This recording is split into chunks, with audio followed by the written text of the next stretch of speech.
dari kelompok B yang bertema Ketersebaran Kekuatan dan Identitas Nasional Baru. Jangan emot itu, Ibnu jangan emot, diam.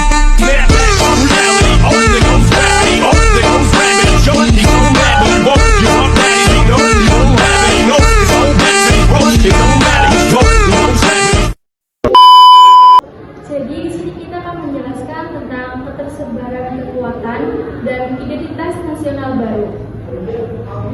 Pada masa demokrasi liberal dan demokrasi terpimpin, terdapat banyak kelompok yang memiliki massa, baik yang berbasis ideologi, politik, maupun agama. Kekuatan kelompok tersebut memunculkan warna yang beragam pada identitas nasional dan berbagai peristiwa sejarah di Indonesia. Beberapa di antaranya akan dibahas pada subbab berikut. Yang pertama ada gerakan perempuan. Gerakan perempuan pertama kali pada tahun 1950 sampai 1960 dan salah satu pergerakan paling progresif setelah tahun 1928. Contohnya Aisyah dari Muhammadiyah, Muslimat dari Masyumi, Muslimat Nahdlatul Ulama dari NU. Kalian tahu gak sih kapan pemilu umum itu dilaksanakan? Pemilu umum diselenggarakan pertama pada tahun 1955. Jadi, pemerintah akhirnya menyelenggarakan Undang-Undang Nomor 7 tahun 1953 tentang pemilihan umum anggota Dewan Perwakilan Rakyat atau DPR. Pemilihan umum ini bertujuan menyederhanakan partai politik dan melaksanakan prinsip demokrasi. Pada 29 September 1955, pemilu untuk DPR diadakan dengan lebih dari 30 juta pemilih di 16 daerah pemilih. Saat itu, pemilu 1955 merupakan peristiwa terbesar kedua setelah peristiwa kemerdekaan Indonesia. Sistem pemilihan umum yang digunakan adalah sistem perwakilan berimbang atau proportional representation. Pada pemilu 1955 terdapat 52 kandidat yang terdiri dari partai politik dan perseorangan.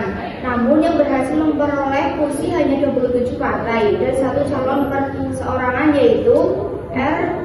Soedarno Rawi Rosodarso. 4 partai politik yang berhasil memperoleh kursi DPR diantaranya Partai Nasional Indonesia 57 kursi, Musyami 57 kursi, Nahdlatul Ulama 45 kursi, dan Partai Komunitas Indonesia 39 kursi.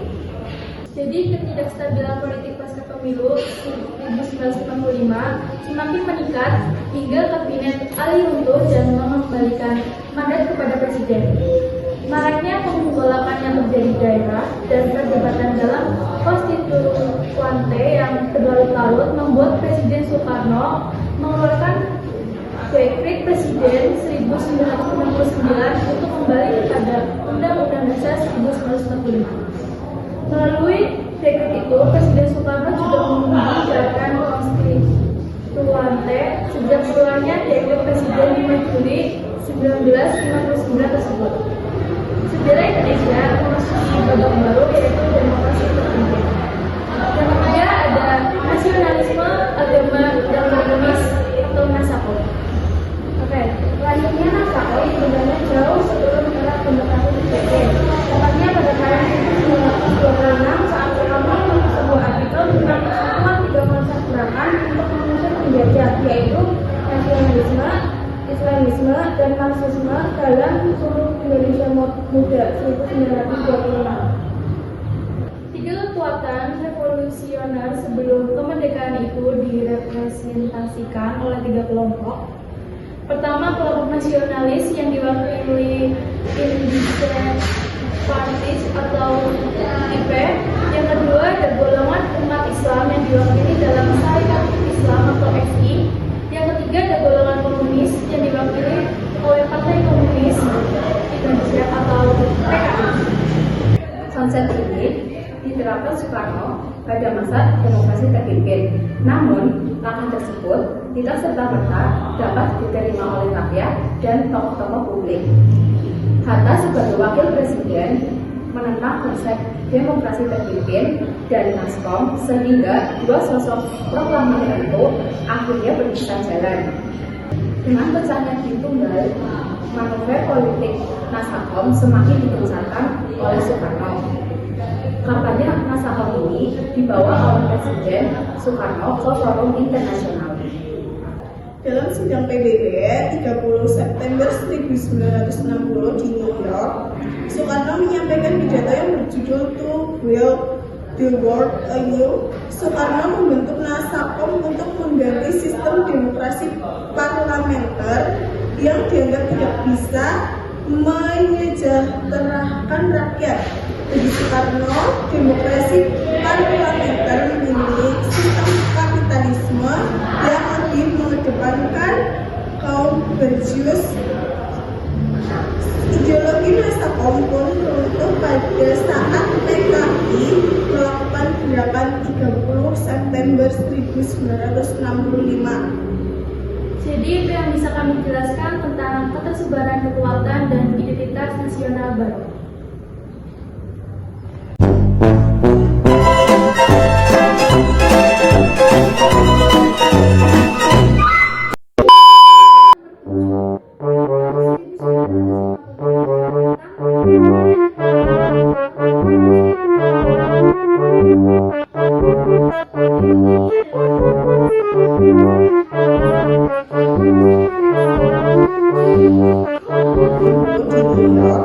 Soekarno menyampaikan pidato yang berjudul To Build the World Anew. Soekarno membentuk Nasakom untuk mengganti